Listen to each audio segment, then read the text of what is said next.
اعوذ باللہ من الشیطان الرجیم، بسم اللہ الرحمن الرحیم۔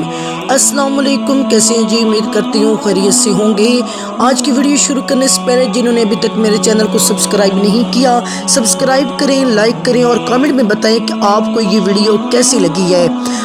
کلیم اللہ سے ہم کلام ہوتے تھے، اللہ کے ساتھ کوطور پر جا کر گفتگو کرتے تھے، اور آپ کی قوم کو پتہ ہوتا تھا کہ اللہ کے نبی اللہ کے پاس جا رہے ہیں، اللہ سے کلام کرنے کے لیے جا رہے ہیں۔ حضرت موسیٰ کلیم اللہ کو اللہ نے کلیم بنایا ہے، اور محمد مصطفیٰ احمد مجتبیٰ کو اللہ نے اپنا پیارا حبیب بنایا ہے۔ حضرت موسیٰ کلیم اللہ آپ کو طور پہاڑ کی طرف جا رہے تھے، اور رستے میں ایک عورت نظر آئی، اور وہ عورت کہتی ہے، موسیٰ تو اپنے رب کے پاس جا رہا ہے، اپنے رب کی بارگاہ میں میری ایک دعا پیش کر دینا کہ میری اولاد نہیں ہے، اور دعا کرنا کہ اللہ مجھے اولاد عطا کرے۔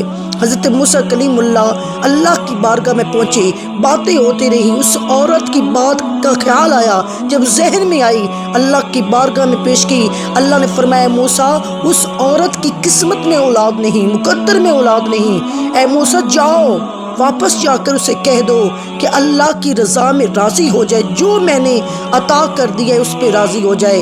حضرت موسیٰ کلیم اللہ واپس آ گئے۔ جب واپس آتے ہیں تو اس وقت اس عورت کو وہی بات کرتے ہیں، وہ عورت صبر و شکر کے ساتھ اپنے گھر چلی جاتی ہے۔ حضرت موسیٰ کلیم اللہ کافی دنوں کے بعد اس عورت کے گھر کے دروازے کے قریب سے گزرتے ہیں تو کیا دیکھتے ہیں؟ اس عورت کے پاس ایک بچہ ہے۔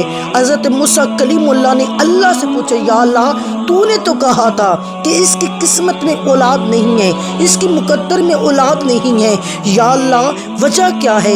اس کے ہاں بچہ کیسے پیدا ہوا؟ اللہ نے فرمایا، اے موسیٰ ایک دن اس عورت نے ایک فقیر کو کھانا کھلایا تھا، اس فقیر نے دعا دی، اسی وجہ سے اسے میں نے بچے جیسی نعمت عطا کی ہے۔ حضرت موسیٰ کلیم اللہ نے عرض کی، یا اللہ میں تیرا نبی ہوں، میں تیرا کلیم ہوں، یا اللہ وہ کون ہے جس کے کہنے پر تو نے اولاد عطا کر دی؟ اللہ نے فرمایا، موسیٰ اس سوال کا جواب میں تجھے دیتا ہوں، جاؤ پہلے اپنی قوم کی طرف جاؤ، اور جا کر انسانی گوشت لے کے آؤ۔ حضرت موسیٰ کلیم اللہ گئے، آپ کے ہاتھ میں ایک پیالہ تھا، ایک چھری تھی، آپ نے قوم سے کہا کہ میرے رب کا یہ فرمان ہے۔ قوم خاموش ہوگی، حضرت موسیٰ کلیم اللہ کی طرف دیکھنے لگی اور پریشان ہو گئے، کہیں ایسا نہ ہو خون ریزی نہ شروع ہو جائے، کہیں ایسا نہ ہو قتل و غارت نہ شروع ہو جائے۔ حضرت موسیٰ کلیم اللہ خالی پیالہ اور چھری لے کے آپ واپس آ رہے تھے تو رستے میں دیکھا ایک شخص بیٹھا ہے جو اللہ اللہ اللہ کی صدائیں دے رہا ہے۔ حضرت موسیٰ کلیم اللہ نے جب اس سے اللہ کی بات بیان کی تو اس نے کہا، یہ میرا بازو ہے، اسے کاٹ کے لے جا، اللہ کے ہاں لے جا۔ اپنا بازو کاٹا، اس پیالے کے اندر رکھا۔ حضرت موسیٰ کلیم اللہ پہاڑ کی طرف چلے اور پہاڑ کی جانب چلے۔ اس شخص نے پھر آواز دی کہ ہو سکتا ہے کہ میرے اللہ نے گردن کا گوشت مانگا ہو۔ اس نے اپنی گردن سے گوشت اتار کر اس پیالے کے اندر رکھ دیا۔ حضرت موسیٰ کلیم اللہ نے پھر قدم بڑھائے، کوطور پہاڑ کی جانب قدم بڑھائے۔ جب اس جانب قدم بڑھائے تو اس وقت اس شخص نے پھر آواز دی، اے موسیٰ واپس آ، ہو سکتا ہے میرے اللہ نے سینے کا گوشت مانگا ہو۔ اس وقت اس نے چھری کے ساتھ اپنے سینے سے گوشت اتار کر اس پیالے میں رکھ دیا۔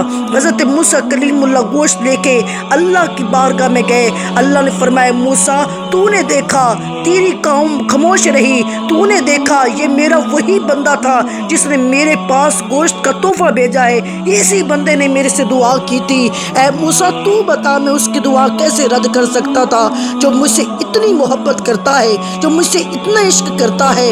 جب موسیٰ تو بتا۔